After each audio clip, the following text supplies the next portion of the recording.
The luxury watch market has spent years convincing buyers that price and value are the same thing. According to the marketing, you're not just purchasing a watch, you're buying history, exclusivity, craftsmanship, and membership into a very small club. That's the story. But what happens when a product appears that forces people to question how much of that story is actually real? Take the Rolex Submariner. It has become one of the most recognizable watches on the planet. Demand is so high that many buyers can't simply walk into a store and purchase one. Instead, they're often faced with waiting lists, purchase histories, relationship-building exercises with dealers, and secondary market prices that can climb far beyond retail. That environment created an opportunity. And whenever there is enough money involved, someone eventually tries to recreate the product that's generating all the demand. Today, we're looking at one of the most talked about examples in the replica world, the VSF Submariner. This isn't being discussed because it's another cheap counterfeit. It's discussed because many collectors believe it has become one of the most technically advanced replicas ever produced. Before we go any further, it's important to remember that a replica is still a counterfeit product, but from a market perspective, the existence of these watches raises some uncomfortable questions about luxury pricing and consumer perception. Let's start with materials. Rolex heavily promotes its use of oyster steel, a form of 904L stainless steel that offers excellent corrosion resistance and a distinct appearance compared to more common grades of steel. For years, lower-end replicas struggled to replicate that look. The metal often appeared darker, duller, or simply wrong when compared side by side with the genuine watch. That gap has narrowed dramatically. Modern high-end replicas have invested heavily in material quality, and enthusiasts frequently point to the VSF Submariner as one of the strongest examples. The visual difference that once made spotting a fake easy has become much harder for the average observer to identify. The conversation becomes even more controversial once you look inside the watch. Rolex's modern Submariner uses the caliber 3235 movement, a highly sophisticated automatic movement designed for accuracy, efficiency, and long power reserve.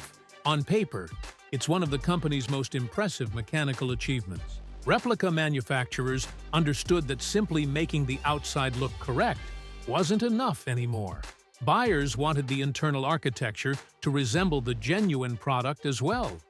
As a result, movements found inside top-tier replicas have become increasingly complex, attempting to mimic not only the appearance, but also the functionality of the original. For many people outside the watch world, that may sound unbelievable. Yet collectors often spend hours comparing movement layouts, bridge structures, rotor designs, and power reserve performance between genuine watches and replicas. The result is a strange reality where discussions are no longer limited to obvious fakes.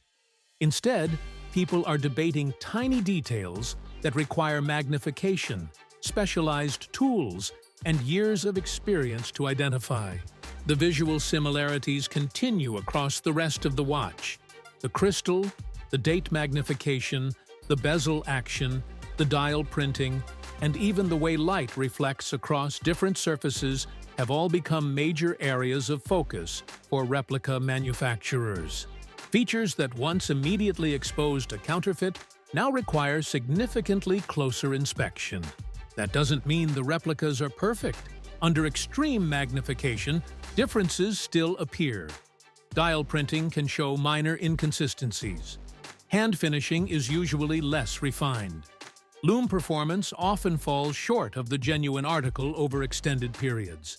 Certain details that seem invisible during everyday wear become much more obvious when examined under professional conditions. But here's where the debate becomes interesting. Most owners never inspect their watches under microscopes. Most people never compare bezel engravings at 50 times magnification. Most people never disassemble movements. The average observer simply sees a submariner on someone's wrist and assumes it's genuine. That reality creates a difficult question for the luxury industry. If the majority of consumers cannot identify the difference during normal use, what exactly are they paying for when they purchase the authentic version? The obvious answer is authenticity. A genuine Rolex comes with official support, long-term serviceability, brand heritage, legal ownership, resale value, and the confidence of knowing exactly what you're wearing. Those things matter. In many cases, they matter more than the physical watch itself. Because ultimately, luxury products have always been about more than materials. The steel doesn't explain the price. The crystal doesn't explain the price. The movement alone doesn't explain the price. A large portion of luxury value comes from trust, reputation, prestige, and decades of brand building. That's why the existence of advanced replicas creates such a heated discussion. They force buyers to separate the physical product from the intangible value surrounding it. At the same time, there are serious risks involved with counterfeit products. Customs seizures, legal consequences in certain countries, lack of warranty support, questionable quality control, and ethical concerns all remain part of the equation. For people who simply enjoy the design language of a submariner, there are legal alternatives. Numerous watch brands produce dive watches inspired by similar aesthetics without copying trademarks or pretending to be something they aren't.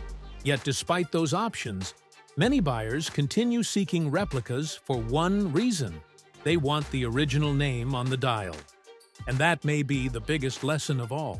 The luxury watch industry isn't selling steel. It isn't selling sapphire crystal. It isn't selling gears and springs.